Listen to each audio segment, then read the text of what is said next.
برای رسیدن به خواسته هامون دنبال تایید نظر دیگران نباشیم. از دیگران نپرسید که آیا این لباسی که شما پوشیدید برای شما مناسبه یا نه. آیا این تصمیمی که شما گرفتید تصمیم درستی هست یا نه. هر چقدر نظر دیگران برامون مهم باشه در مورد تصمیم گیری هامون، در مورد انتخاب هامون، در مورد سبک زندگیمون، ما سعادت و خوشبختی رو از دست میدیم. ما تجربه نمی کنیم شرایط درست رو. ما ثروت و نعمت رو تجربه نخواهیم کرد.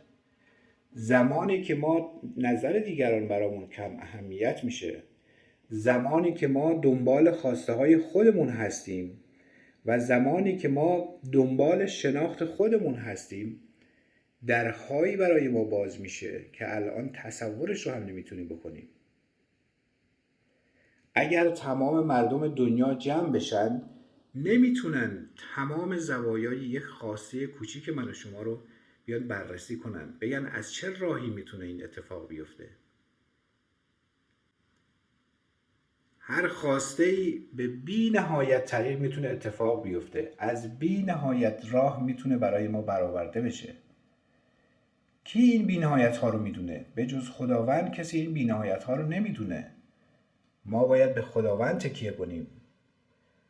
خداوند حمایتگره، هدایتگره، بخشنده است. خداوند وهابه، خداوند حمیده، خداوند غنیه.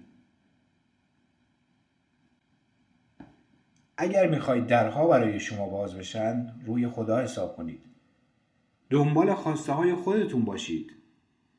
نظر دیگران براتون کمترین اهمیت رو داشته باشه. بعد ببینید که چه درهایی برای شما باز میشه. بعد ببینید که نعمت و ثروت چطور وارد زندگی شما میشه. از راههایی وارد زندگی شما میشه که الان نمیتونید بهش فکرم بکنید. این اون چیزیه که همه ما باید دنبالش باشیم. و من از خداوند همیشه سپاسگزارم به خاطر اینکه منو خالق زندگی خودم کرده، چه دیگران بخوان و چه نخوان. خدایا شکرت که این قدرت رو به من دادی.